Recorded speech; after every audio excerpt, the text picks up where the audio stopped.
Bienvenue. Bienvenue. Bienvenue. Merci de nous rejoindre à cette session sur les régions et la transition énergétique. Nous avons un programme formidable pour vous. On va commencer tout de suite. Nous avons quelques orateurs excellents que nous allons présenter dans une minute. Et je voudrais d'abord vous présenter un peu le contexte avant de démarrer.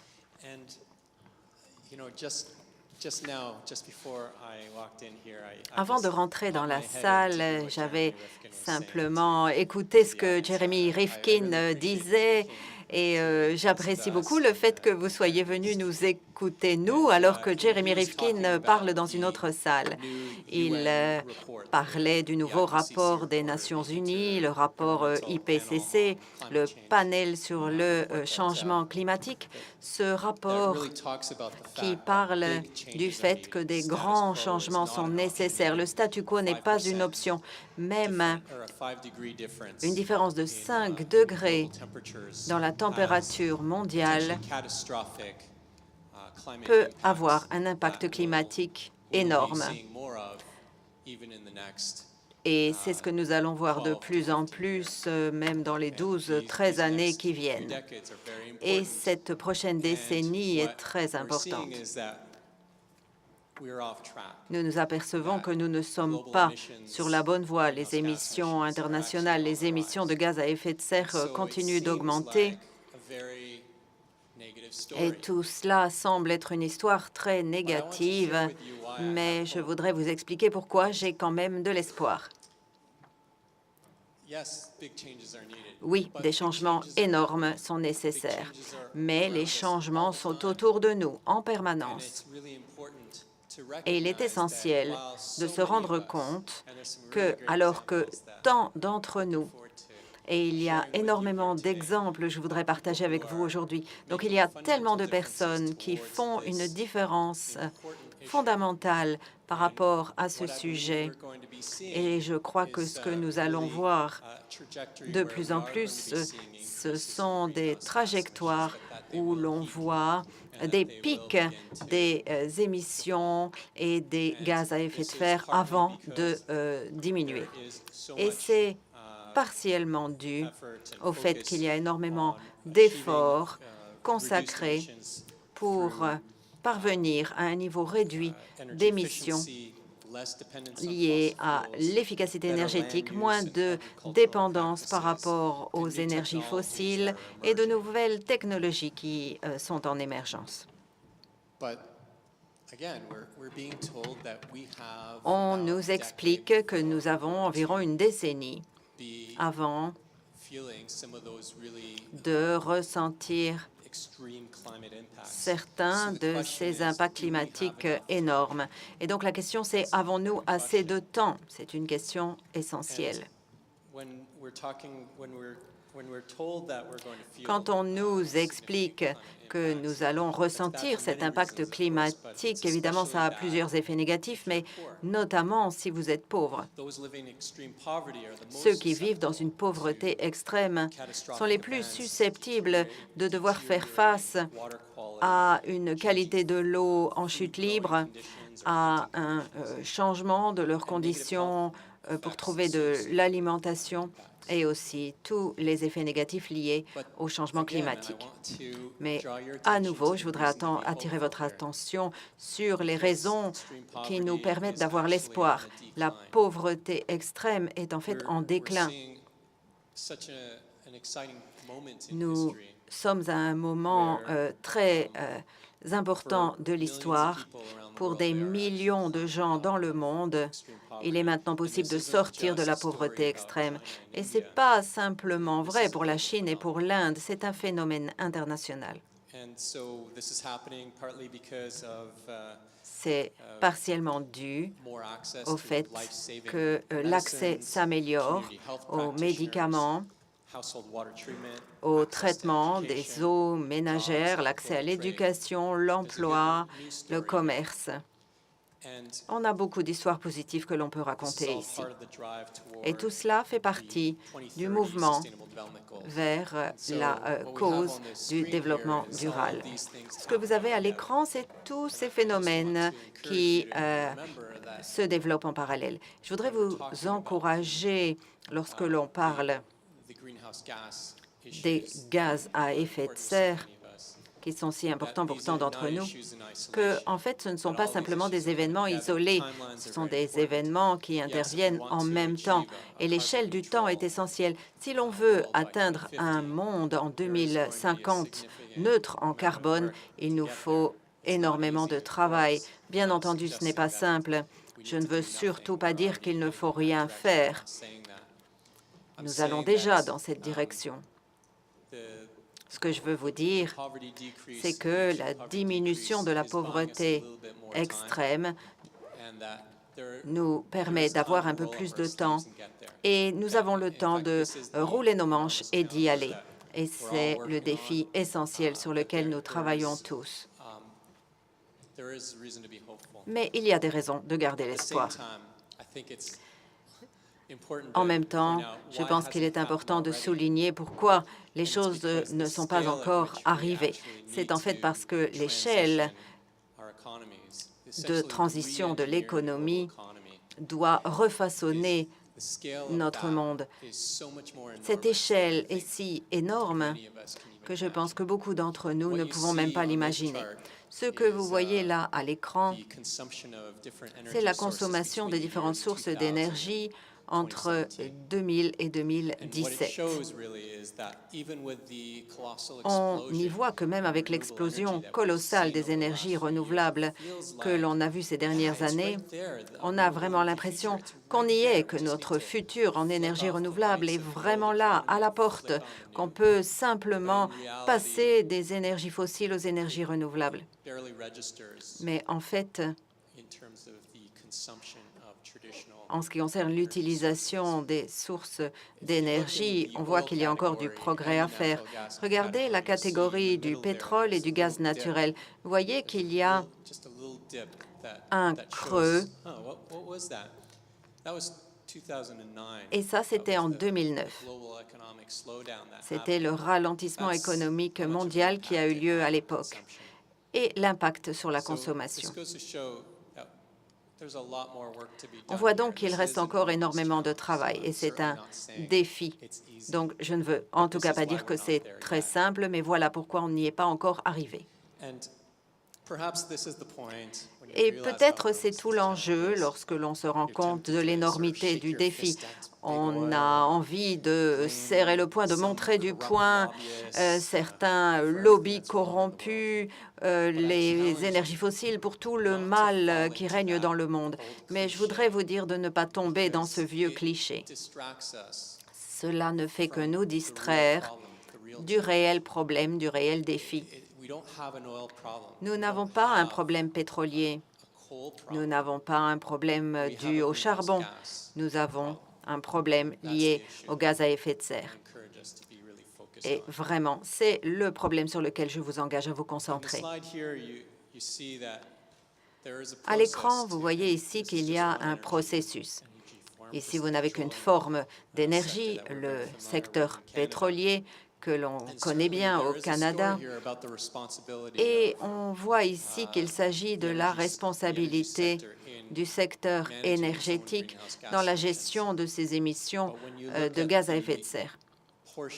Mais si l'on regarde la proportion de l'équation qui est la plus importante, c'est du côté de la consommation, donc dans nos mains.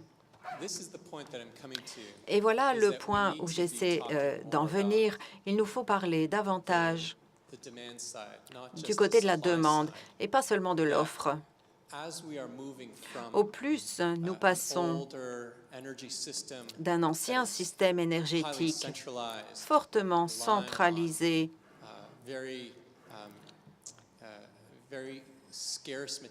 sur des matériaux en raréfaction, les produits pétroliers qui sont très difficiles à mettre sur le marché. Il faut 100 ans pour construire l'infrastructure autour de ces produits. Nous dépendons de cette infrastructure. Les énergies renouvelables nous font passer, et je ne veux pas dire que c'est la panacée, la solution à tous les problèmes. Non, mais ça nous fait passer à une ère d'abondance plutôt que de rareté. Les options sont bonnes, les options sont positives, et au plus, les consommateurs ont le pouvoir, au mieux. Et je me rends bien compte que je parle ici en France, un pays où on a eu des accords de paix historiques et où 3/4 de vos sources d'énergie viennent du nucléaire. Ça, c'est votre réalité locale. Et je vais vous présenter un petit peu ma réalité au Canada. Au Canada, nous avons une abondance de pétrole, de charbon, de gaz naturel. Et même si nous diminuons, nous sortons du charbon, combien d'entre vous savent que le Canada est l'un des principaux fournisseurs de pétrole, avec l'Arabie saoudite, la Russie, le Venezuela? Le Canada est une superpuissance du pétrole, et ça a un prix au niveau carbone.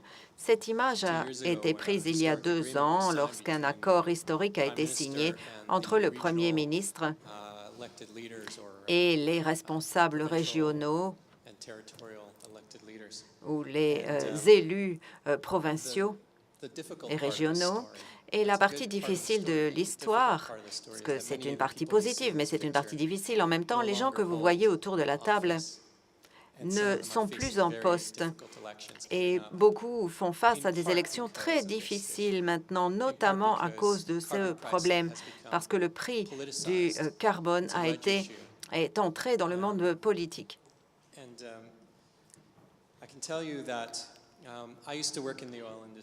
Moi, je travaillais dans l'industrie pétrolière en tant que spécialiste de la durabilité, et je peux vous dire que la majorité des entreprises pétrolières utilisaient un prix fantôme il y a 10 ans. Ça veut dire un prix interne. Nous étions les seuls à savoir ce dont il s'agit, mais nous prenions des décisions en matière d'investissement par rapport à ce prix. Et ce, parce que nous supposions que les infrastructures sur lesquelles nous travaillons allaient, un jour ou l'autre, étaient exposées à un prix du carbone, et nous y sommes maintenant. Ces décisions d'investissement ont poussé de nombreuses entreprises à passer des millions sur des infrastructures pour empêcher le CO2 d'aller dans l'air et des manières de traiter le pétrole et le gaz. Et plus souvent, le carbone était en fait stocké très profondément dans le sol. Voilà comment le stockage et la capture du carbone ont commencé. Après une décennie de faire cela, quelques percées sont arrivées. Il s'agit ici d'une entreprise qui a reçu des financements très importants du groupe géré par Bill Gates. Il transforme le CO2 en béton, le principal matériau au monde, et c'est le ciment qui est responsable de 7% des émissions de dioxyde de carbone dans le monde. Carbon Cure recycle le CO2 en béton qui dure plus longtemps et qui permet d'économiser quelques 700 mégatonnes de CO2 par an. Carbon Cure et cette entreprise présentée à gauche sont gérées par ce très jeune homme, Apoorv Sinha, au Canada. Ils sont finalistes au X-Prize Carbone. Je ne sais pas si vous en avez entendu parler. Il s'agit d'une récompense comme la compétition SpaceX, avec un prix de 10 millions de dollars pour lancer le secteur spatial. Ici, c'est 20 millions de dollars de financement pour démarrer l'ère qui permet de transformer le carbone en produit utile. Et cela permet de les transformer en adjuvants, en fibres, pour faire par exemple des tapis de yoga ou pour faire toutes sortes de traitements contre le cancer en forme de médicaments.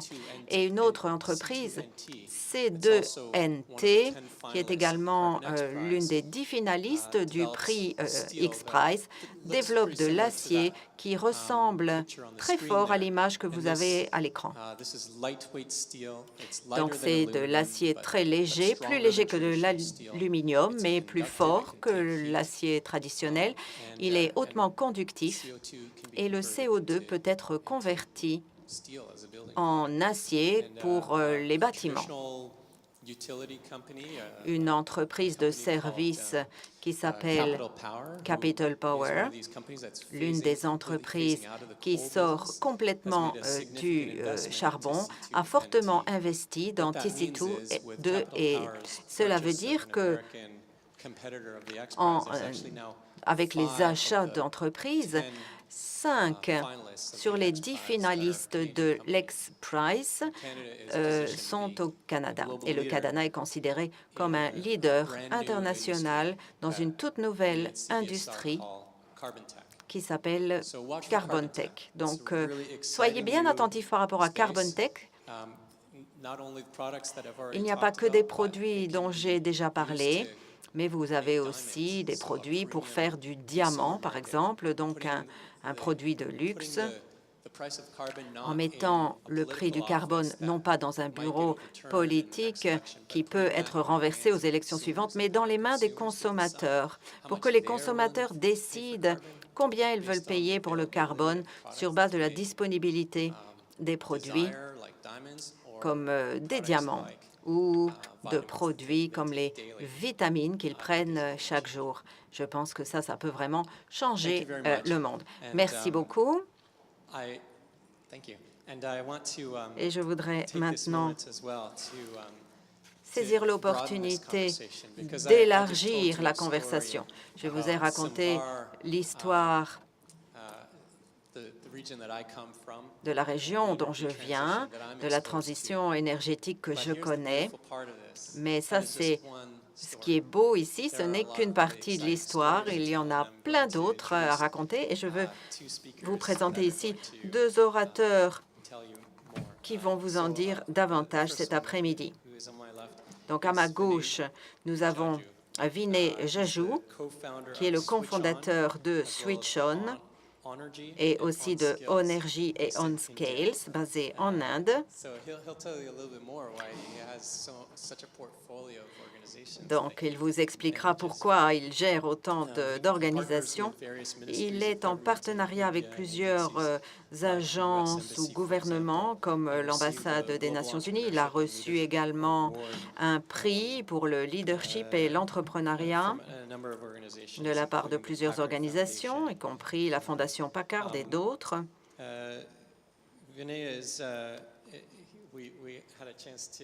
Nous avons eu la chance de discuter ensemble précédemment et Vinay est vraiment engagé non seulement dans l'amélioration de la situation en ce qui concerne les émissions de gaz à effet de serre, mais aussi comment cela a un effet sur la vie des gens. Donc, j'aimerais proposer à Vinay de partager avec nous certaines de ses expériences dans le travail avec OnEnergy et Switch On.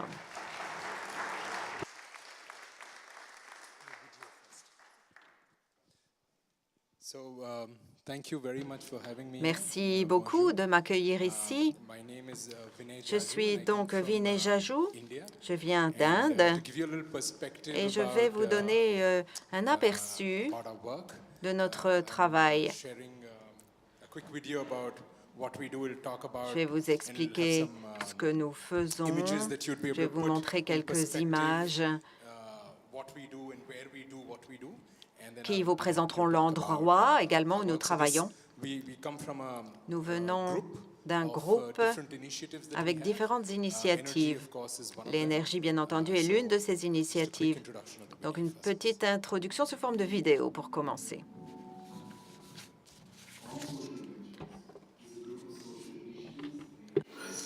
Started in 2008 with a deep commitment to sustainable and equitable India.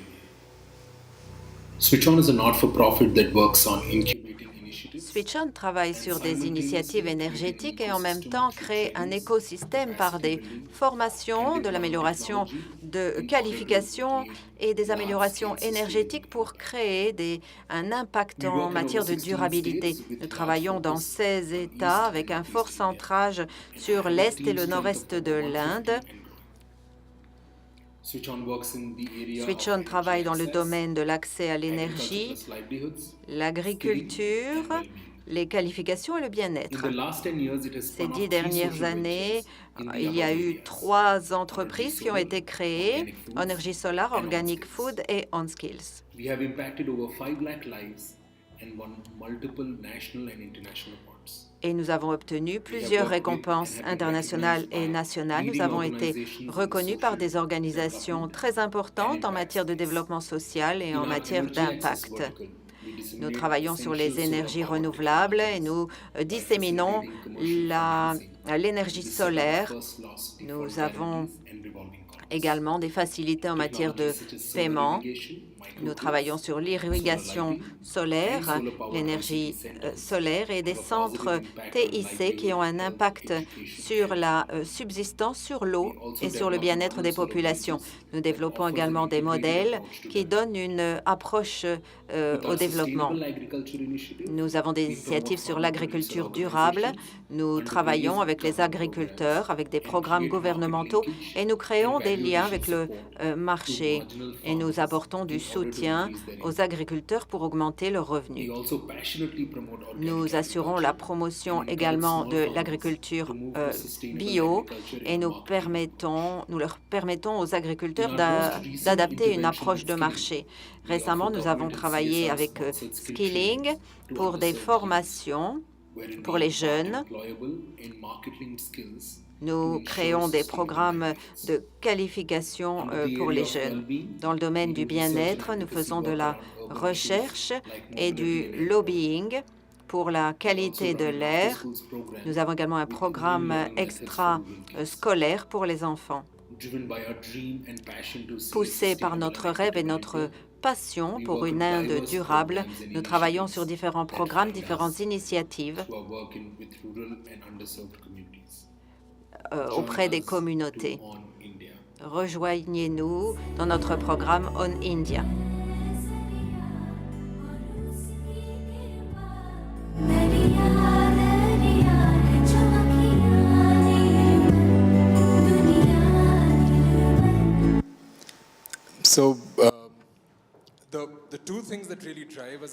Donc, ce qui nous pousse vraiment en tant qu'organisation, c'est la durabilité et l'équité. L'énergie est si unique qu'en étant à même de fournir des énergies propres et durables, nous pouvons relever les défis multiples que des pays en développement comme l'Inde doivent relever aujourd'hui. Donc, il s'agit de sortir les gens de la pauvreté, leur donner l'accès aux infrastructures, et l'énergie joue un rôle critique à ce niveau.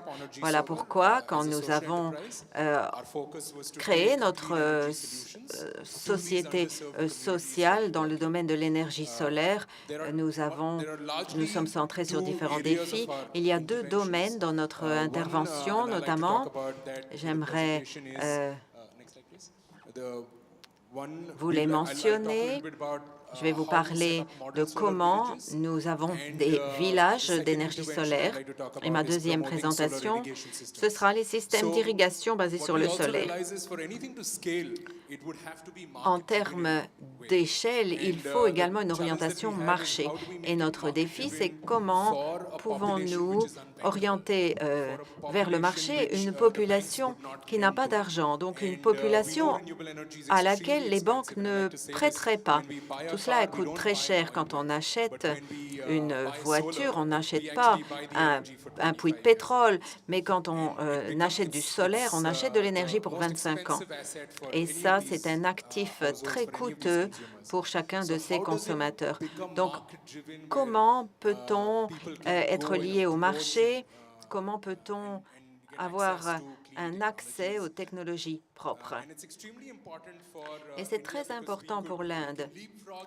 On peut faire un bond en avant dans les technologies du futur au lieu de faire les erreurs du passé. Et on n'a même pas l'opportunité, de toute façon, de se développer avec une forte empreinte carbone.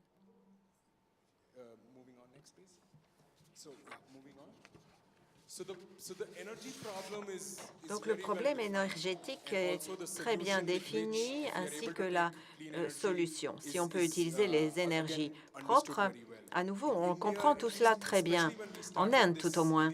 Et quand on a démarré avec cette initiative il y a 10 ans, 50% de la population, la moitié de la population n'avait pas accès à des solutions énergétiques propres et fiables.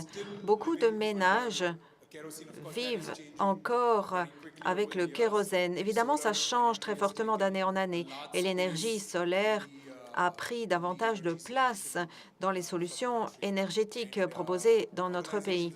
Des organisations comme la nôtre ont permis cette croissance de façon à ce que de plus en plus de gens aient accès à cette énergie propre. Il y a un modèle que nous avons développé ces dernières années en termes d'irrigation. L'Inde est un pays agricole. Beaucoup de nos pratiques agricoles et de nos pratiques d'irrigation ont été alimentées par le diesel. Et c'était très nuisible pour l'environnement, avec beaucoup d'émissions de carbone dues à la production de diesel. Mais en même temps, sinon, les agriculteurs n'ont pas accès au réseau public parce que le réseau public n'allait pas jusqu'à leur ferme ou même pas jusqu'à leur village au début. L'énergie solaire était donc tout à fait raisonnable pour remplacer les pompes diesel. Mais comment un agriculteur avec moins d'un acre de terre qui ne peut obtenir aucun prêt bancaire, comment peut-il avoir accès à un système d'irrigation basé sur le solaire? C'est sur ce sujet que nous sommes penchés. Nous avons développé un modèle, nous avons travaillé avec des organisations comme GSZ, l'ambassade des Nations Unies, une fondation suisse qui s'appelle Good Energies, et nous avons créé une garantie pour le premier défaut de paiement. C'est de l'argent qui venait des fondations, des subventions que nous avons reçues. Nous avons créé cette première garantie. Nous sommes allés voir les banques et nous avons dit, commencez à prêter à ces petits agriculteurs pour qu'ils puissent avoir accès à l'irrigation basée sur le solaire. Et pour garantir qu'il n'y a pas de problème de paiement, vous avez cette garantie que nous mettons dans votre système bancaire. Et ça a créé un effet boule de neige. Maintenant, les banques sont d'accord de prêter aux agriculteurs parce qu'il y a cette garantie que nous offrons pour les agriculteurs. Il y a de plus en plus d'agriculteurs qui peuvent ainsi avoir accès aux solutions de pompes solaires. Bien sûr, ça ne va pas résoudre l'ensemble du problème que nous connaissons et de permettre un accès à tous les agriculteurs, mais ce que ça permet, c'est de convaincre les banques que oui, elles peuvent prêter aux agriculteurs et que les remboursements vont être sécurisés. Et la plupart des banques, la plupart des institutions financières vous diront également que les plus pauvres sont ceux qui vont rembourser leurs prêts le plus dans les temps. Quand un pauvre, vous savez, quand on investit dans le système, dans la technologie, ce qu'on paye pour le diesel est extrêmement élevé. Et dès que l'on en vient à un système solaire avec des remboursements mensuels sur 5 ans, il y a de très bonnes économies à faire. Nous avons piloté ce système Nous avons donc créé cette garantie de défaut de premier paiement. Nous avons étendu notre programme à plusieurs États de l'Inde. Nous avons travaillé avec les banques nationales pour le répandre dans l'ensemble de l'Inde. Nous avons travaillé avec une agence des Nations unies pour voir si ce modèle pouvait également être appliqué par les chefs d'entreprise en Afrique. Donc, après un démarrage en tant que pilote, nous espérons que des modèles comme celui-ci peuvent vraiment faire un effet de spirale et se répandre partout. C'est bon pour l'environnement et en même temps, il y a un avantage social, un avantage économique pour les pauvres. Et c'est ce qui est tout à fait enthousiasmant quand on travaille dans l'énergie. Avec une pierre, vous pouvez toucher de nombreuses cibles. Voilà l'un des modèles sur lesquels nous avons travaillé. Et nous espérons que rentreront dans le cycle les banques et que pourra se développer un banque économique dans le domaine de l'irrigation et aussi dans les toitures solaires. Parce que c'est aussi un domaine dans lequel nous travaillons. Il y a beaucoup d'économies possibles autour des toitures solaires. Nous avons un autre programme également, c'est les villages intelligents en climat. Nous incluons des solutions énergétiques avec des pratiques agricoles durables, une bonne utilisation de l'eau. Et nous ne regardons pas seulement comment atténuer le changement climatique par ces pratiques dans le village, mais aussi nous savons que les villages seront les plus impactés par le changement climatique. Donc, comment s'adapter? Les agriculteurs souffrent beaucoup en raison des problèmes liés au climat.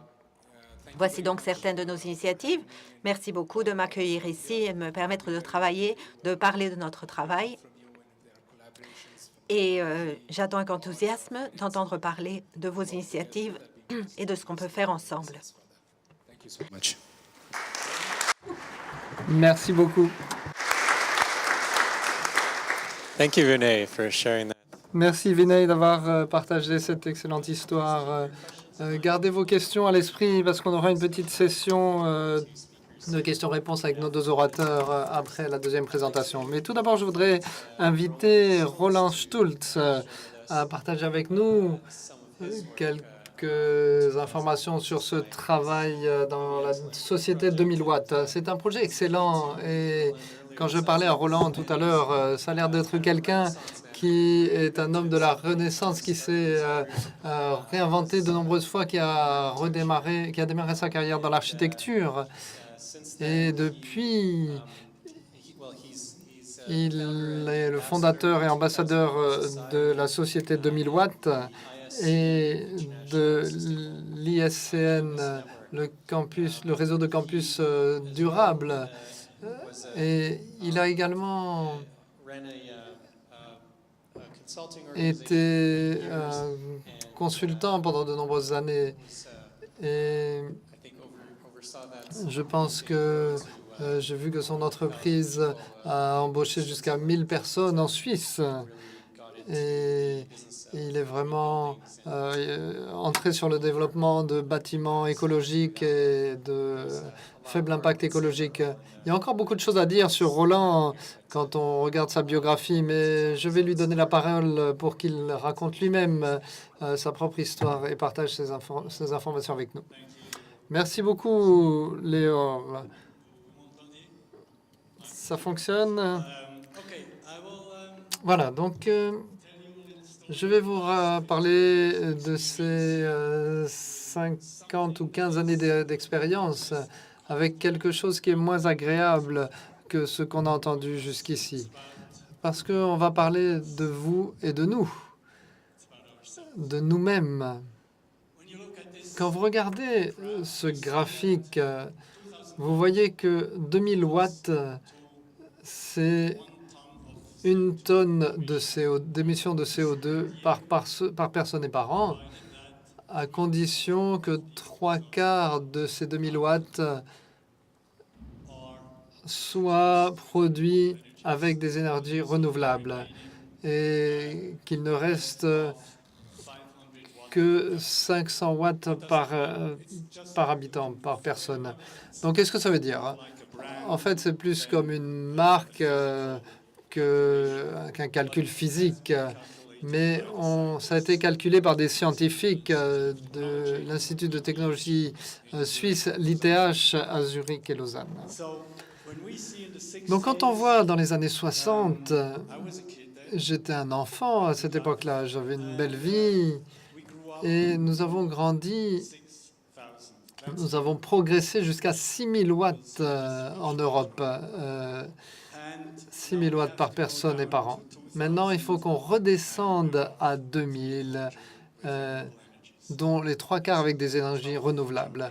C'est vraiment un objectif très, très difficile. Ça, je peux vous le dire. Et quand je regarde ce graphique, je pense toujours au Matterhorn, la montagne. Je ne sais pas si certains d'entre vous connaissent le mont Matterhorn. C'est une montagne qui ressemble à ça. Elle mesure 4000 mètres de haut. Et quand vous arrivez en haut, vous devez vraiment bien vous préparer. Vous devez aussi savoir comment redescendre. Mais nous, on a grimpé et on n'a aucune idée de comment redescendre. Donc c'est un petit peu difficile et dangereux aussi. Si on regarde la répartition de la consommation énergétique, on voit que 2000 watts, ce n'est pas de l'énergie, c'est de la puissance. Mais 2000 watts par habitant, par personne, c'est à peu près 20 kWh par personne et par an. Donc ça, c'est juste pour donner des chiffres. Donc ici, en Europe, on est à peu sur 6-7 000 watts. Les pays en développement, comme l'Amérique latine ou l'Afrique, sont autour de 500. L'Amérique du Nord est autour de 12 000 watts par personne. Je dirais que ceux qui doivent prendre beaucoup l'avion pendant l'année, qu'est-ce que ça ajoute à votre bilan? Un vol intercontinental, ça représente 500 watts si vous êtes en économie. Si vous êtes en business, c'est 1000 watts. Et si vous faites 10 vols en business sur des grandes distances, vous êtes déjà au niveau des personnes en Amérique du Nord, juste avec les avions. Et si vous avez une belle maison dans la campagne, 2 voitures, un SUV, vous êtes déjà à 20 000 sans vous en rendre compte. Et les pays en développement sont à 500. Ils ont besoin de plus d'énergie pour se développer économiquement. Et c'est ça la situation actuelle à l'échelle mondiale. Qu'est-ce qu'on peut faire? Sur la base de ce calcul, j'ai commencé... Je suis un entrepreneur, je ne suis pas un scientifique, mais j'ai eu la possibilité d'être le directeur de l'Institut fédéral de technologie dans le domaine du développement durable, un département qui s'appelait Nova Atlantis. Et ils m'ont dit, vous devez transférer cette connaissance universitaire en pratique. Donc j'ai commencé avec la ville de Bâle. Et c'était un processus du bas vers le haut. Je ne vais pas entrer dans les détails, je vais juste vous en dire quelques mots. À Bâle, il y avait Novartis. Ils ont construit, il y a 15 ans, un campus magnifique, vraiment avec des architectes du monde entier, 2 milliards de dollars pour ce campus.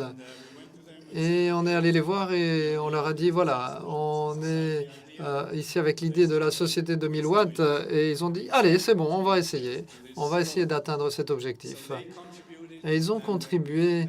Et qu'on a pu dire aux autres investisseurs, administrations, politiciens, que Novartis était intéressé, et ils ont dit, ouh, ça doit être intéressant. Donc, ils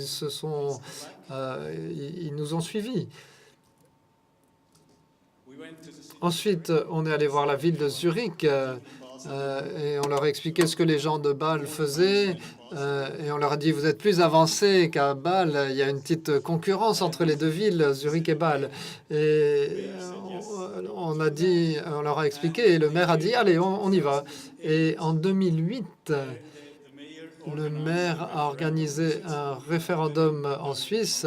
En Suisse, on a vraiment un processus de démocratie directe. Vous avez un référendum pour n'importe quel bâtiment, pont qui coûte plus que 2 millions de francs. Les gens doivent voter et dire oui, on le veut ou non, on ne le veut pas. Et si les gens disent on ne le veut pas, eh ben voilà, le projet est envoyé à la poubelle, on ne peut pas construire. Donc le maire a demandé à la population de Zurich, pratiquement 500 000 personnes, est-ce que vous voulez introduire le concept de la société à 2000 watts en tant qu'objectif contraignant dans la constitution de la ville. C'est vraiment quelque chose de contraignant. Et 77%, 77% ont voté oui, sans avoir aucune idée de ce que cela voulait dire. Mais on l'avait bien vendu l'affaire. Et à la fin, c'était un signe que les gens veulent un changement. Et si ça ne fonctionne pas demain, ça peut être un peu plus à l'avenir. Et depuis 2008, la ville de Zurich prend ses décisions en toute matière en respectant les objectifs de la société à 2000 watts. Tous les investissements à Zurich sont basés sur les objectifs de la société à 2000 watts. Ensuite, on est allé à Genève, bien sûr. En Suisse, nous devons inviter toutes les parties, dans la partie francophone, là. Et nous avons travaillé avec Genève. Et on n'a jamais écrit des grands articles, des grandes études, des grands rapports sur ce que ça veut dire la société à 2000 watts. On a juste fait des projets phares, des projets pilotes qui montraient, voilà, c'est ça la société à 2000 watts. Des bâtiments, des projets d'aménagement urbain, des quartiers, des universités, des campus, etc. Et je pense que c'était une décision très importante de travailler avec des exemples et pas avec de la théorie et des rapports. Alors, ces 20 dernières années en Suisse, nous avons abaissé pour les nouveaux bâtiments à travers les codes énergétiques, les codes de la construction, les étapes juridiques.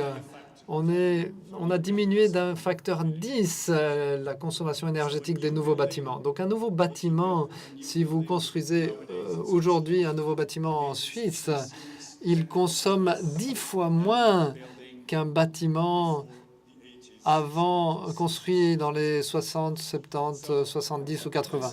Donc on peut dire, dans le domaine des nouveaux bâtiments, on n'est pas mauvais. On peut toujours s'améliorer, mais c'est pas mal. Mais les bâtiments existants qui représentent 80 à 85% du parc immobilier en Suisse est seulement en train d'être rénové à coût de 1% par an. Donc il faudrait 100 ans pour rénover le parc immobilier suisse et atteindre un bon niveau d'efficacité énergétique.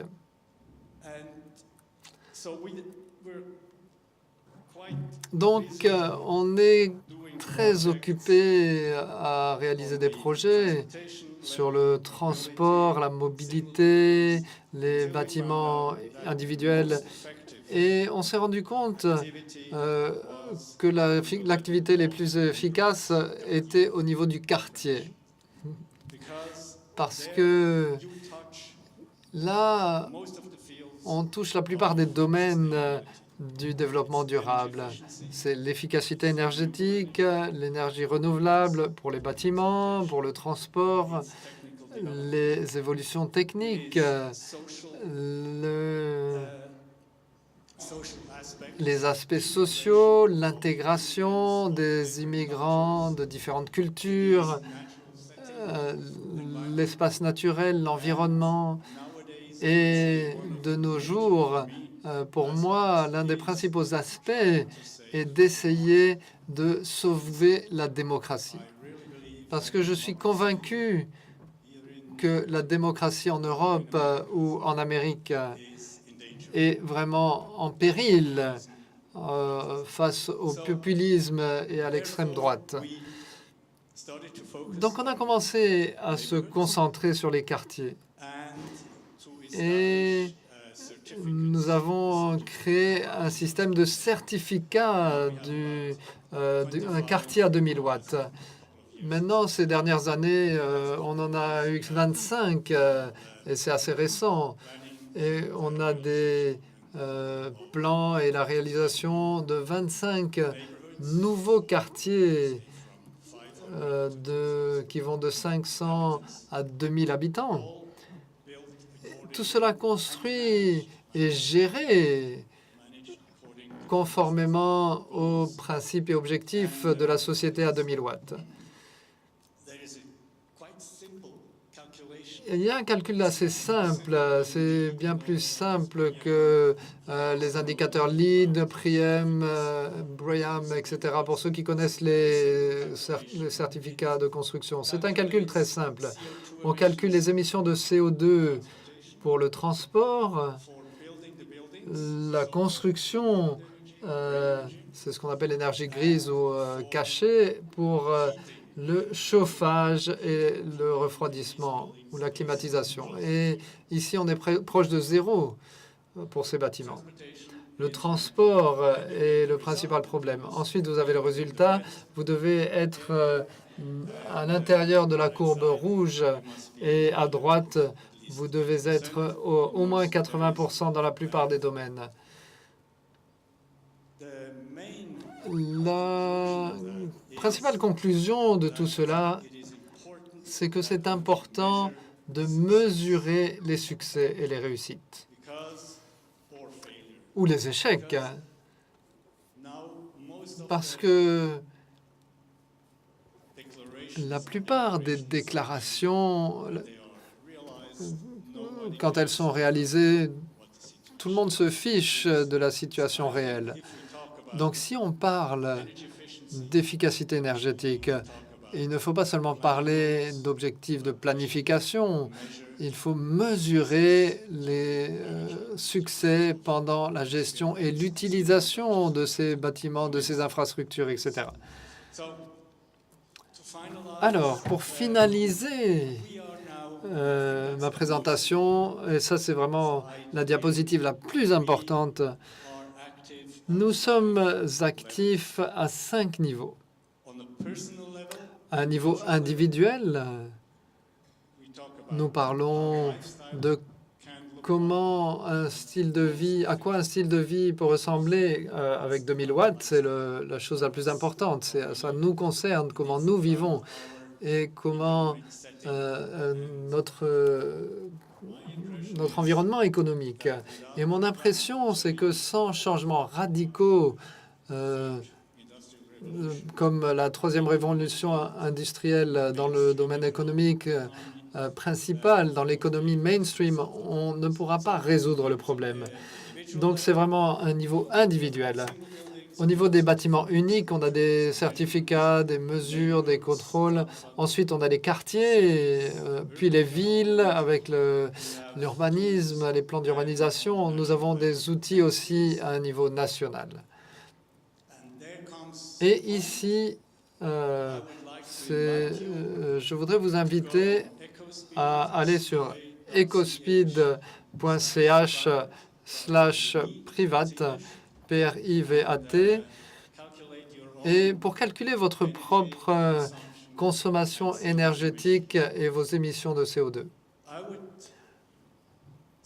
Je voudrais suggérer que celles et ceux d'entre vous qui prennent beaucoup l'avion ne le fassent pas. Vous allez vraiment être catastrophés. Mais non, bien sûr, c'est une blague. Mais c'est très intéressant. Vous voyez ici toutes les catégories. Chauffage, vivre, enfin la vie, la nourriture, les voitures particulières, transport public, les voyages aériens, la consommation diverse. Et vous avez chaque catégorie et vous pouvez faire un budget énergétique. Chacun ou chacune d'entre nous, la plupart d'entre nous, doivent faire un budget par rapport à leur salaire. Et vous ne dépensez pas plus que ce que vous recevez, en général. Sinon, ça fait mal au portefeuille. Avec l'énergie et les émissions de CO2, on ne fait pas de budget, on dépense comme si il y avait assez. Donc, si vous commencez à faire cela,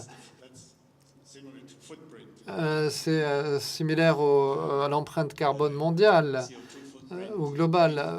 Vous pouvez calculer les émissions de CO2. Et si vous faites cela, ça vous donne une bonne idée d'où vous vous trouvez et d'où vous voulez aller et quelles sont les possibilités que vous avez d'améliorer votre bilan CO2 et votre budget CO2. Pour éviter une telle situation, qu'un jour quelqu'un nous dise désolé, le style de vie que vous avez commandé est en rupture de stock, est impossible. Et on n'est pas très loin de cette situation, malheureusement, parce que les actions volontaires sont très importantes, mais elles ne sont pas, loin s'en faut, suffisantes. Et plus on attend, plus rapidement nous aurons besoin de nouvelles lois et de nouveaux codes énergétiques. Et la dernière diapositive, merci. Voyez cela comme une opportunité pour des bonnes affaires, pour le leadership et pour des projets pionniers. Merci beaucoup.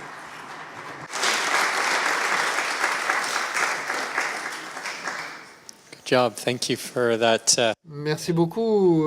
Beau travail. Merci pour le défi. Merci de nous avoir provoqués avec ce point de vue. Je voudrais poser une question à vous deux et je voudrais ensuite passer la parole au public si vous avez des questions.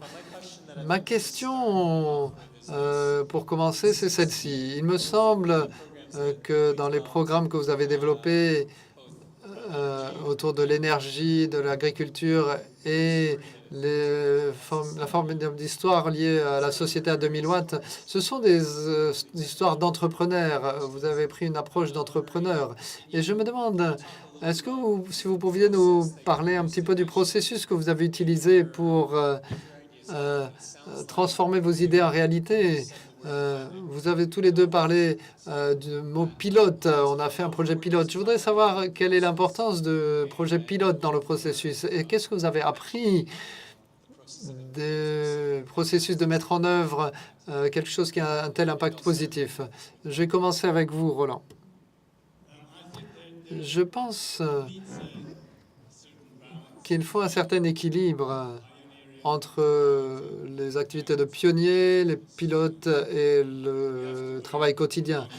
Vous devez gagner de l'argent pour votre entreprise, pour vos salariés, pour payer leur salaire. Et vous ne pouvez pas être qu'un pionnier, parce que la plupart des pionniers, un jour ou l'autre, disparaissent avec leurs idées. Donc, il faut un esprit d'entrepreneuriat dans des domaines difficiles, parce qu'il faut lutter au quotidien pour défendre ses idées. Et une expérience très importante que j'ai faite, dans chaque entreprise, dans chaque institution, vous trouvez des gens qui veulent faire quelque chose, qui veulent changer, qui veulent se rendre utiles. Il faut les trouver, leur parler. Ne parlez pas aux institutions, ne parlez pas à des entreprises, parlez à des personnes en particulier. Et développer avec des personnes particulières qui ont une influence dans l'entreprise, dans l'institution, développer avec eux un projet commun ou une idée ou un projet pilote. Pour moi, c'est l'apprentissage le plus important que j'ai pu faire. Je ne suis plus allé frapper à la porte du directeur de l'entreprise en disant, voilà, en lui présentant ça et qui disent je vais déléguer ça à telle ou telle personne et rien ne se produisait. Non, il faut vraiment trouver la bonne personne. Oui, très intéressant. Quand je pense à l'entrepreneuriat et les pilotes, les projets pilotes, la première chose à laquelle je pense, c'est que les entrepreneurs prennent des risques. Et quand vous pensez à une idée, vous ne pensez pas immédiatement, vous pensez d'abord à l'échelle, à l'impact, et ça vous entraîne à réfléchir à un projet pilote. Et ce qui est très important dans un projet pilote, c'est que l'innovation, c'est l'innovation qui en ressort. Je suis convaincu que l'innovation ne se produit pas dans les bureaux quand on a écrit des propositions ou des business plans. C'est quand on prend une idée et qu'on la met à l'épreuve. Vous êtes obligé de la modifier sur la base du retour client, des partenaires. Et c'est très important. Au fil des années, on a fait beaucoup de pilotes et à travers ces pilotes, on a appris ce qui pouvait être déployé à plus grande échelle, quels sont les éléments qui pouvaient garantir son succès quand on le déploie à plus grande échelle ou quand on le copie ou on le duplique. Merci beaucoup, Vinay. Je voudrais maintenant demander au public s'il y a des questions. Ici, on a quelqu'un qui a des microphones qui peut vous les passer. Levez la main si vous avez une question que vous voulez poser et vous pouvez la poser en français ou en anglais. Mais il faut la poser dans le micro, sinon on ne peut pas traduire. Voilà, alors vous avez parlé des 5 niveaux. Votre diapositive sur les 5 niveaux. Vous avez parlé des différents niveaux. Je ne me rappelle plus des différentes étapes, s'il vous plaît.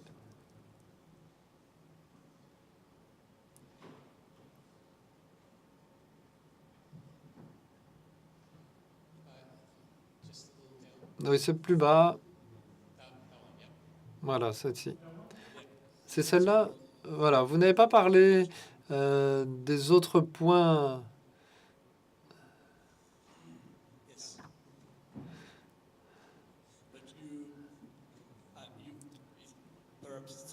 Voilà, peut-être c'est moi, mais vous avez seulement parlé du premier point, mais vous n'avez pas tellement détaillé les autres niveaux par rapport aux objectifs de la société à 2000 watts. L'impression. Vous avez dit que c'est la slide la plus importante. Pardon ? Vous avez dit c'est la slide la plus importante de votre diapo. Oui. Et j'ai l'impression que vous avez parlé que de la première, que du niveau individuel. Que des niveaux individuel. Non, vous avez parlé des autres aussi.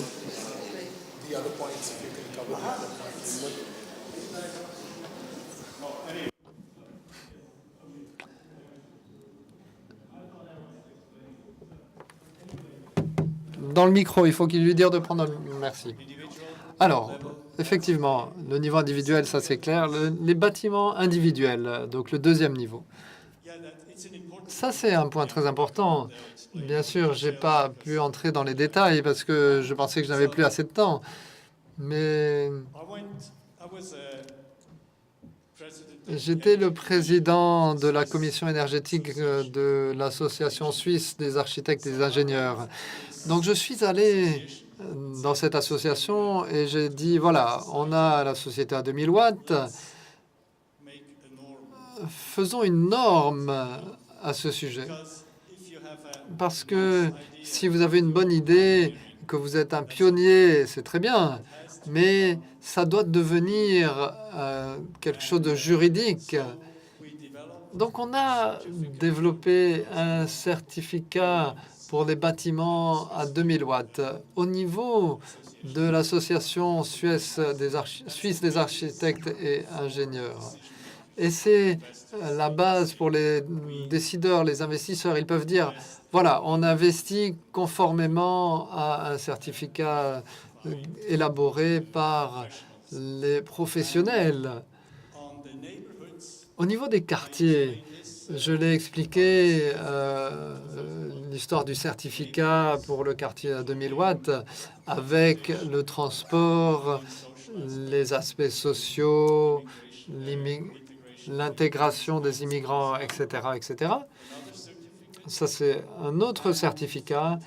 Et ensuite, le niveau 4, les villes, on a un programme qui s'appelle Energy Towns. C'est un programme national qui existait déjà.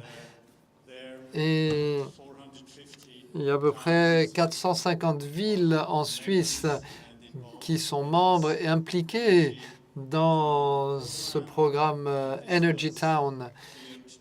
Et il a été élaboré en fonction des objectifs de la société à 2000 watts.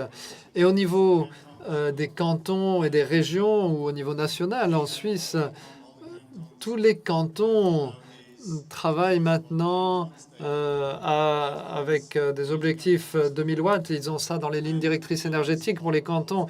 Et ça fait partie de la politique énergétique nationale et des programmes nationaux qui s'appellent Suisse Énergie, Energy Switzerland. Donc c'était important d'être actif à tous les niveaux en travaillant avec des associations professionnelles, des investisseurs. Nous avons eu beaucoup d'ateliers avec les investisseurs. On a appris les uns des autres. Et une petite histoire, une anecdote. Le premier grand projet à 200-300 millions pour une grande institution bancaire suisse,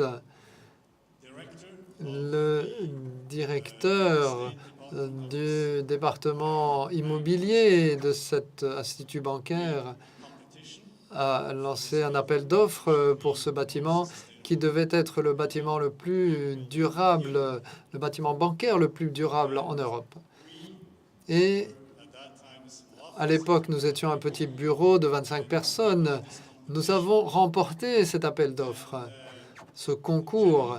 Et le directeur général a dit au directeur immobilier, avec ces personnes, vous n'allez pas travailler avec ces personnes. Ils sont rouges et verts. Et dans mon bureau, des collègues m'ont dit, avec la banque, on ne va jamais travailler avec une banque. Et donc, on a surmonté ces préjugés, cette situation difficile, et on a réussi à faire ce projet qui est devenu le projet de bâtiment écologique le plus important en Suisse. Et il a reçu un prix européen pour le bâtiment le plus durable. Et donc, je pense que c'est important de ne pas penser, d'avoir des préjugés en disant « cette personne est certainement incapable de le faire ». Je ne sais pas si je l'ai bien expliqué en anglais, mais je pense qu'il y a tellement d'opportunités de travailler ensemble et de développer quelque chose de nouveau, de formidable, si vous arrivez à dépasser des controverses. Et c'était il y a 25 ans, et c'était vraiment une expérience très importante pour moi. Et ça continue à se produire. Si vous allez voir du côté de la politique, ils mettent toujours la faute sur l'autre parti par rapport à leurs erreurs. Et voilà, pour moi, c'était vraiment très important. Voilà, je pense que je vais conclure cette partie. Je vous encourage à rester ici et notamment après la session, poser d'autres questions à ces orateurs. Ce sont 3 idées différentes qu'on vous a dit aujourd'hui, qu'on vous a offertes aujourd'hui, qui sont des initiatives très enthousiasmantes. J'aurais aimé avoir plus de temps pour tout savoir sur ce qui se passe dans la salle. Je suis sûr que vous travaillez sur pas mal de choses intéressantes. Et c'est intéressant, c'est important de se rappeler que quand on vient dans des conférences comme cela, où on apporte chacun une pierre à l'édifice, et il n'y a que quand on met toutes ces pièces ensemble, on voit les efforts colossaux qui essaient de résoudre des problèmes très difficiles. Et je pense qu'en complétant le travail les uns des autres, en regardant ce qui fonctionne, en partageant et en apprenant des bonnes pratiques, on peut vraiment aller de l'avant dans un travail aussi important.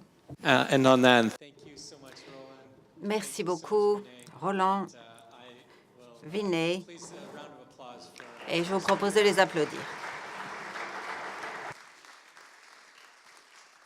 And we have a special treat because we're not done Alors, yet. on a un petit cadeau maintenant. On a une autre étude de cas formidable que nous sommes fiers de partager avec vous. Low carbon partnership. Il s'agit d'un partenariat faible carbone développé entre EDF et Toyota. Alors, Mathias Porcé d'EDF et Éric Boyer de Toyota nous rejoignent. Donc, merci de partager cette étude de cas, ce partenariat avec nous, et je vais vous passer le micro. Bonjour à tous. On va peut-être donner un break à l'interprète et peut-être changer Non, c'est le même, bah, tant pis alors. Mathias et moi sommes un peu les locaux de l'étape, puisque nous sommes en fait pas bien loin de Lille. On se situe, en tout cas pour ce qui est de Toyota, à 50 km d'ici. Donc je m'appelle Éric Boyer, je suis directeur en charge de la stratégie, du planning et de la communication sur le site de Toyota Valenciennes. Alors on va passer Alors avant de rentrer dans le vif du sujet, je voulais vous donner un petit peu de contexte pour vous permettre de comprendre l'histoire, les valeurs et surtout l'engagement en matière d'environnement du site de Valenciennes. Alors, on est à Valenciennes, nous sommes 4000 collaborateurs à travailler sur le site. Vous le savez certainement, nous produisons donc la gamme Yaris, essence hybride électrique. Nous avons démarré la production en 2001, nous avons produit donc un peu plus de 3,5 millions de voitures depuis cette date. Et aujourd'hui, donc, notre production est d'environ un peu plus de 1100 voitures par jour, ce qui correspond à une production annuelle d'environ donc 240 000 voitures. Et nous exportons à la grande majeure partie de notre production, un peu plus de 85%, vers l'Europe et vers l'Amérique du Nord.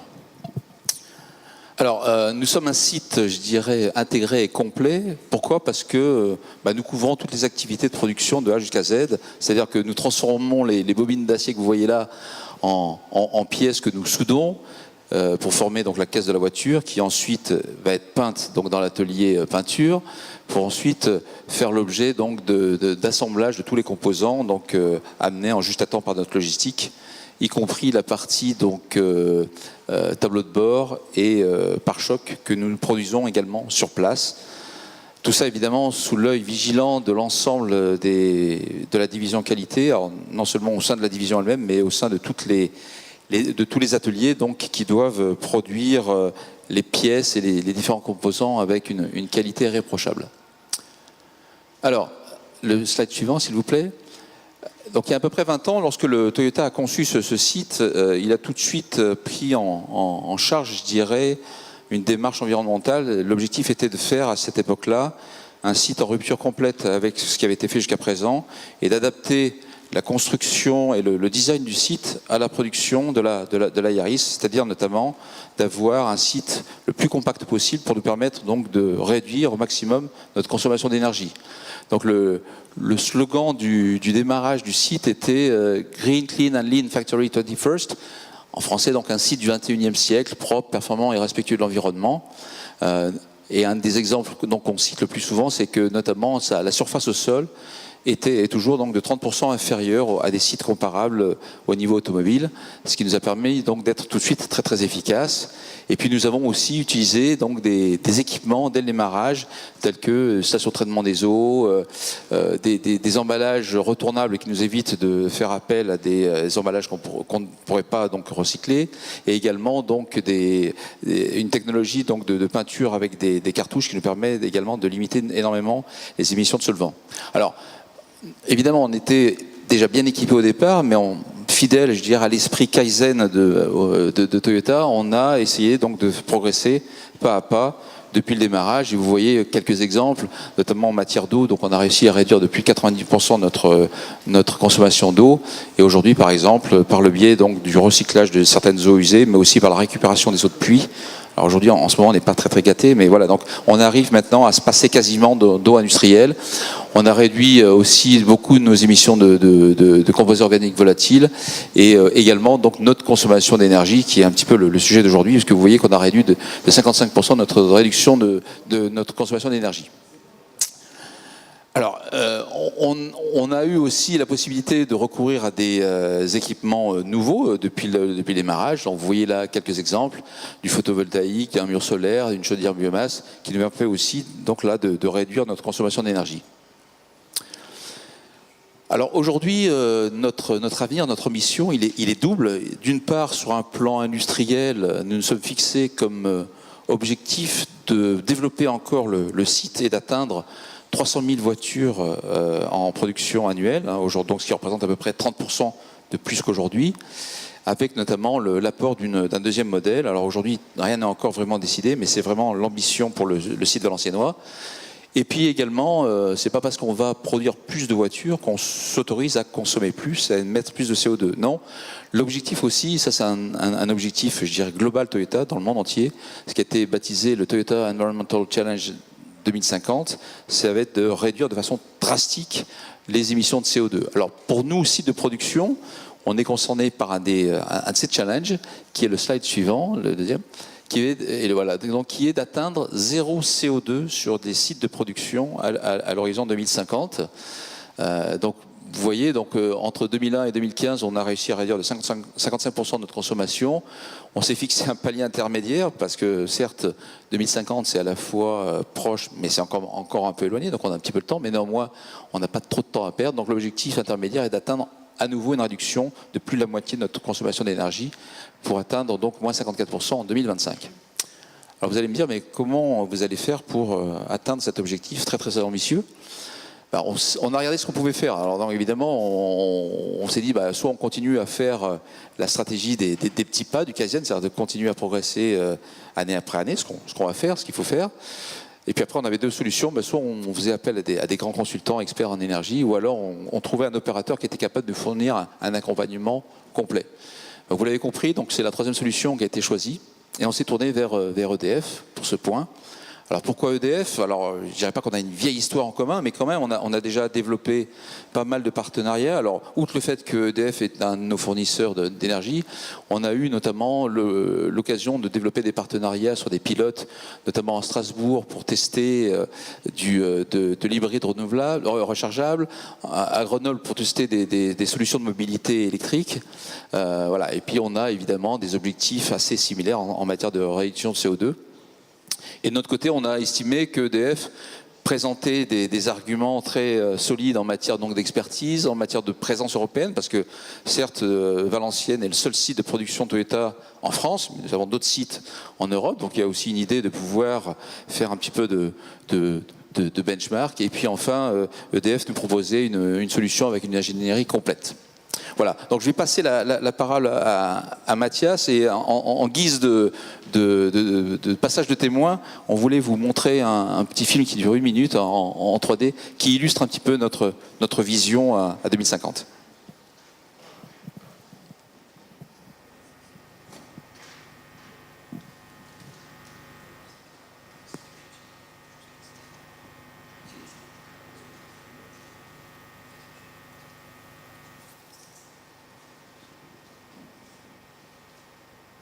Donc vous voyez à droite là le petit compteur, alors qui normalement évolue quand on a notamment une tablette graphique qui permet de jouer et de visualiser les différentes solutions, qui va évidemment passer de 17,9 tonnes par an à 0 à l'horizon 2050.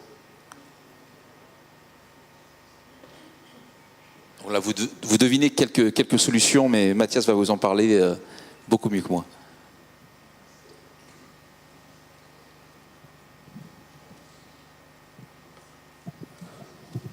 Parfait. C'est bon, ça fonctionne? Ouais, c'est bon. Ouais, juste, bonjour, Mathias Pov, je suis le délégué régional EDF et directeur commerce pour la région Nord-Ouest. Alors, cette vue-là que vous avez là, c'est la vue que vous avez sur une grande table tactile qu'on a développée ensemble avec Toyota pour présenter la démarche et présenter les solutions qui ont été mises en œuvre. C'est une solution qui a été présentée la semaine dernière aux Electric Days à la Villette. On a eu la chance de le présenter à M. De Rugy, notre ministre. Alors, il montre beaucoup de choses. C'est qu'il montre que l'on a fait une approche globale avec un partenariat qui, vous vous doutez, certes, il est très intéressant pour un groupe comme EDF, mais il est particulièrement ambitieux. Eric l'a rappelé. Le monde de l'automobile, c'est pas forcément l'industrie où on recherche le moins l'optimisation. On est chez Toyota qui a quand même inventé le lean management. Ils ont déjà le site le plus compact, un des plus compacts du monde. Eric l'a rappelé, 55% de réduction de consommation d'énergie depuis 2001, 55% de réduction de CO2.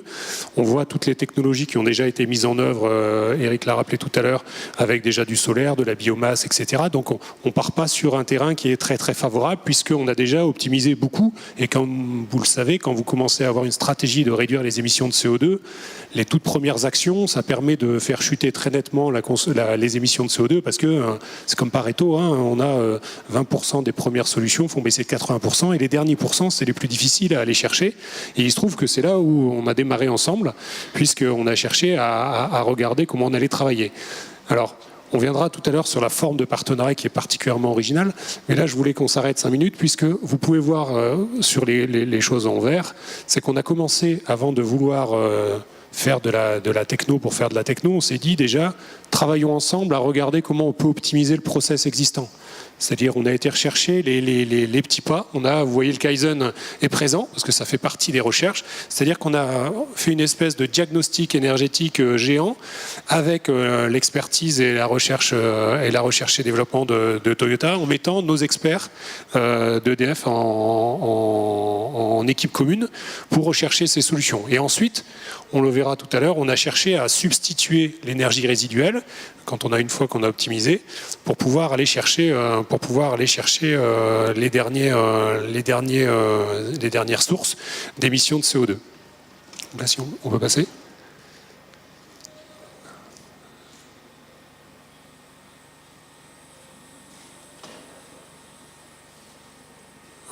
Voilà. Alors, qui sommes-nous, EDF, dans la région? Alors, ce qui est important, c'est que historiquement, EDF, vous connaissez certaines de ses filiales, pas toutes, et il y a beaucoup de filiales qui sont les nôtres, qui ont des compétences qui sont avérées dans certains domaines, peu connues du grand public.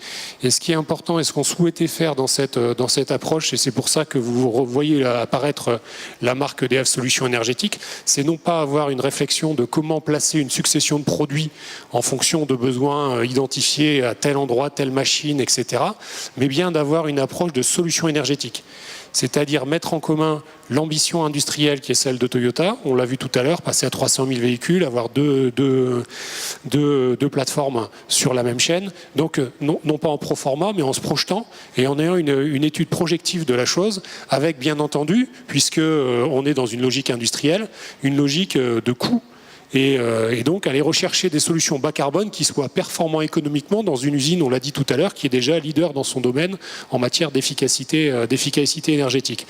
Donc dans la région, c'est 10 000 collaborateurs au sein du groupe EDF, plus de 3 millions de clients, et surtout un accompagnement de nos clients dans leurs projets énergétiques de manière globale. Alors j'ai mis quelques exemples de filiales. On a bien sûr la plus connue ici dans la région d'Alkia, puisque leur siège est toujours à Saint-André. C'est une filiale qui agit partout dans le monde, mais qui est née ici dans la région. EDF Renouvelables qui travaille sur les énergies renouvelables et notamment les fermes solaires et les fermes éoliennes et les fermes offshore, éoliennes offshore. EDF ENR qui travaille sur les renouvelables mais à titre, on va dire plus en autoconsommation sur les bâtiments d'individuels et d'industriels. Texim travaille sur la partie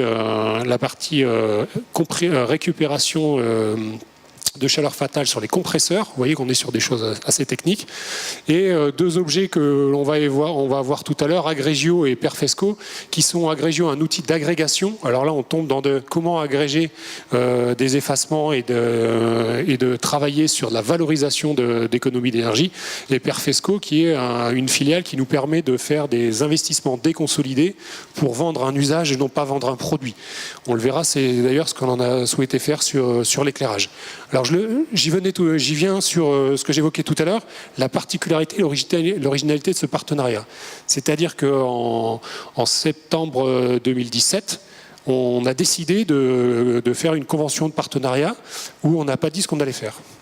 C'est quand même super original quand vous amenez ça à vos patrons et vous dites on va faire un partenariat de 5 ans, aussi bien côté Toyota que côté EDF, en disant on ne se donne pas d'objectifs de technologie ou d'objectifs chiffrés, on se donne une ambition et surtout on se donne une méthodologie de travail où on travaille ensemble à co-construire les solutions avec l'approche industrielle de Toyota, l'approche énergétique d'EDF. Et donc c'est comment on met l'ensemble du savoir-faire d'un groupe énergétique comme EDF avec ses 2000 chercheurs, avec l'ensemble de ses filiales de spécialité, avec son expertise locale et nationale. Et là, ça me permet de faire le lien avec le thème de ce World Forum cette année, le super local. C'est exactement, on est en plein dans ce modèle-là, c'est-à-dire comment on met l'expertise d'un grand groupe international leader bas carbone au service d'une action et d'un projet très local au cœur du territoire, puisqu'on va le voir, ce territoire est très important sur l'approche énergétique. On a donc procédé à un diagnostic énergétique commun avec les équipes de Toyota. Non, on peut rester encore sur celui d'avant. Et ensuite, on a cherché à se donner une feuille de route sur quelles sont les pistes d'optimisation que nous allions aller chercher. Et ensuite, travailler sur les pistes unitaires, c'est-à-dire qu'on a identifié de la géothermie, on a identifié du photovoltaïque, vous l'avez vu sur la petite vidéo. Et surtout, on a recherché à compenser l'ensemble des CO2 résiduels par des énergies renouvelables. Alors ce qui est important, c'est que l'ensemble des pistes qui ont été investiguées couvrent plus que les 17 000 tonnes de CO2. Rien que la géothermie, on peut viser 15 000 tonnes. La réduction de la performance énergétique, à elle seule, on peut viser avec ce qu'on a identifié une réduction de 30%. Donc vous imaginez un site qui a déjà réduit de 55% ses consommations énergétiques. On peut encore, avec les nouvelles technologies et l'optimisation partagée entre l'aspect énergétique et l'aspect industriel, aller chercher et viser 30% à terme. Ça veut dire qu'on arrive à aller progressivement en avançant et non pas en choisissant une technologie, mais bien en choisissant de suivre une performance industrielle. Alors, on en est où exactement aujourd'hui ? Ce qui est déjà en cours. Il y a déjà une cogénération qui a été installée avec la filiale de l'ALCA qui a permis de substituer une partie des moyens de production et de récupération de chaleur avec du gaz naturel. Et surtout, ça a permis les travaux ont été faits pour développer un réseau de chaleur au sein de l'usine qui permet à la fois de distribuer la chaleur mais aussi de récupérer de la chaleur fatale pour pouvoir optimiser le rendement. Une optimisation de l'éclairage, c'est un éclairage passage à LED, un éclairage intelligent piloté avec un investissement déconsolidé, ce qui permet là aussi à un industriel, quand il a un projet industriel de passer à 300 000 véhicules par an, forcément il a des investissements assez conséquents à réaliser et il préfère orienter ses investissements sur son cœur de métier que sur un outil d'éclairage. Par contre, il a besoin d'une lumière performante pour réaliser ses process industriels. Donc là, c'est un moyen déconsolidant, c'est-à-dire que c'est EDF qui investit et qui fournit la lumière et moyennant un système de loyer récupère et se rémunère sur les gains réalisés. Optimisation de l'air comprimé, c'est comment, quand vous savez très bien, tous ceux qui ont un jour gonflé un pneu de vélo avec une pompe, quand vous commencez à gonfler un pneu de pompe à vélo, vous avez de la chaleur, parce que quand vous comprimez l'air, il y a de la chaleur qui se dissipe. Et bien dans tous les compresseurs, c'est le même principe, on récupère la chaleur de compression d'air pour la réinjecter dans le réseau de chaleur qu'on évoquait tout à l'heure, qui a été installé en même temps que la cogénération. Et on est en train de réaliser une étude de faisabilité, de pré-faisabilité, géothermie, c'est-à-dire qu'il se trouve, et là, on le disait tout à l'heure, l'importance de traiter de l'aspect local dans la réflexion, c'est qu'il se trouve que l'usine est au-dessus d'une faille et qu'on peut faire de la géothermie profonde qui pourrait être très intéressante. Donc l'étude est en train d'être vérifiée, mais je le disais tout à l'heure, on peut envisager jusqu'à 15 000 tonnes de CO2 évitées avec ce système-là, ce qui permettrait de compenser une bonne partie des besoins de chaleur, puisque on peut dire quasi peu ou prou, sans donner de chiffres qui relèvent du secret industriel et qu'on n'est pas là pour dévoiler, mais on est à peu près à moitié énergie électrique, moitié énergie thermique, on va dire ça comme ça, et on arrive à compenser une bonne partie de l'aspect thermique avec la géothermie. Les études en cours, vous l'avez vu sur la vidéo, ombrière photovoltaïque. Alors ombrière, c'est-à-dire un moyen de couvrir les parkings à la fois des employés et des véhicules neufs, avec des pistes de gains que l'on n'avait pas nous-mêmes envisagées. Et là, c'est l'intérêt d'un partenariat, d'une solution co-construite, avec des avantages de véhicules qui sont moins salis parce qu'ils sont protégés par les ombrières, des protections contre les intempéries type grêle qui sont transférées à celui qui installe les ombrières par rapport à la protection des véhicules, une centrale PV au sol de grande taille, parce que là, on est en train de parler d'une cinquantaine d'hectares. Hein. C'est pas quelques panneaux posés à droite ou à gauche. On est sur une grande ferme solaire au sol qui pourrait être la plus grande déployée au nord de Paris très prochainement.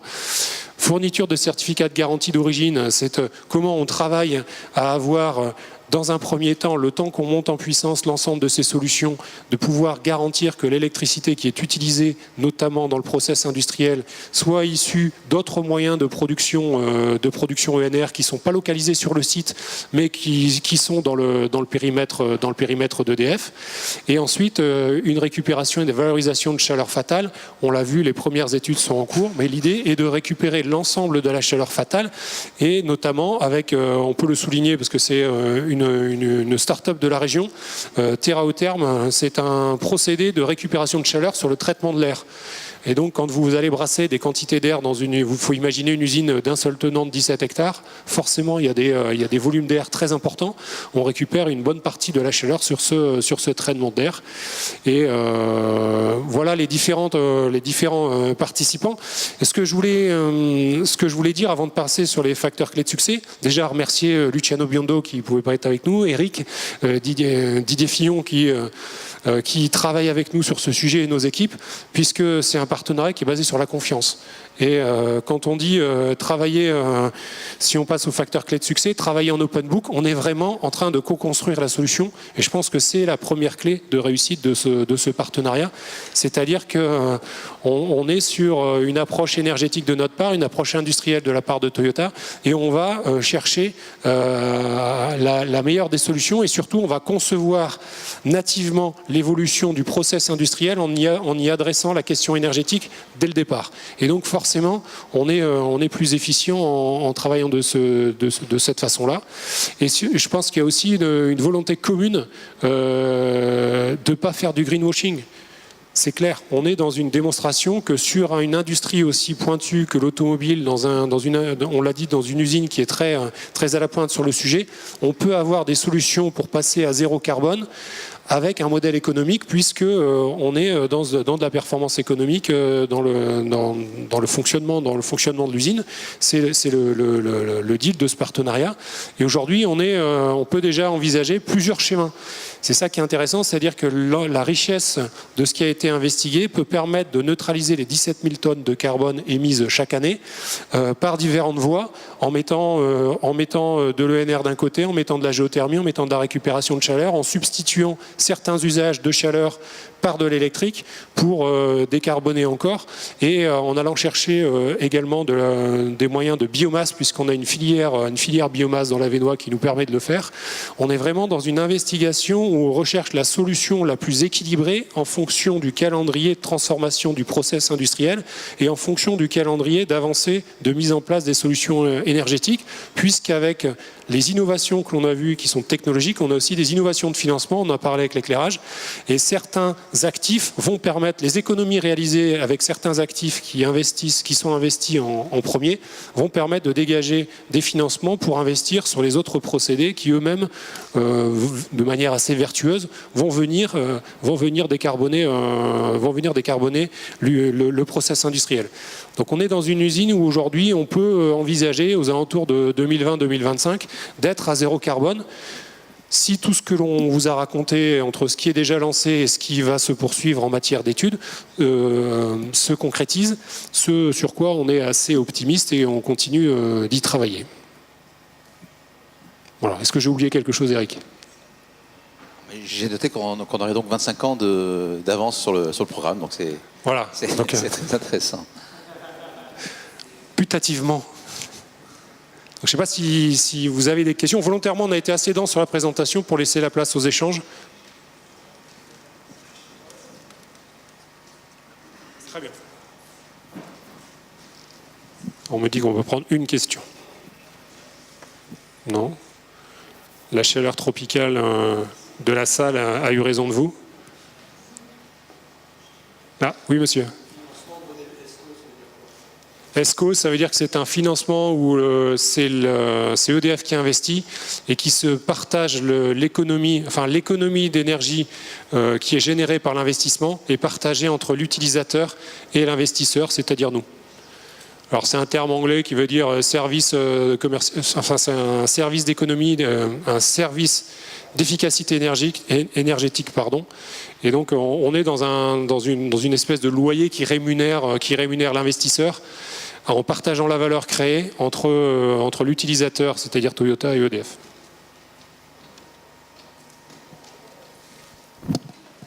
Oui.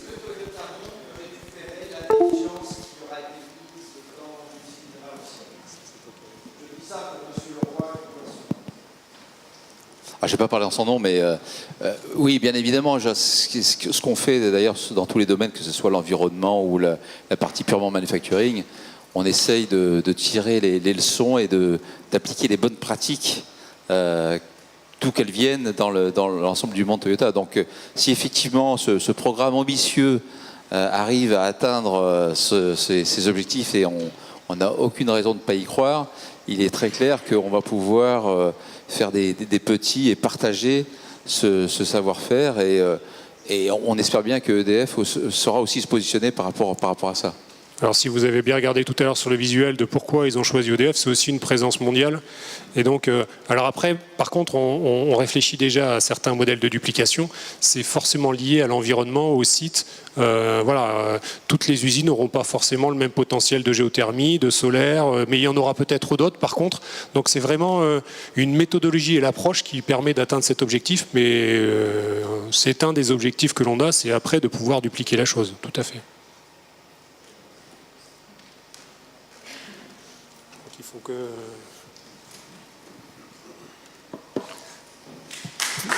Yes. Oui, un tonnerre d'applaudissements pour ces orateurs. Merci beaucoup, messieurs. Voilà, c'est la fin de cette session. Je voudrais encourager tous ceux qui ont parlé ici à rester. S'il y a des questions dans le public et vous voulez venir nous parler en face à face, nous pouvons peut-être juste sortir de la salle tropicale, comme on vient de la renommer, pour aller à un endroit un peu plus frais. Mais nous avons envie de vous parler. Merci d'avoir fait partie de cette session territoire et transition énergétique.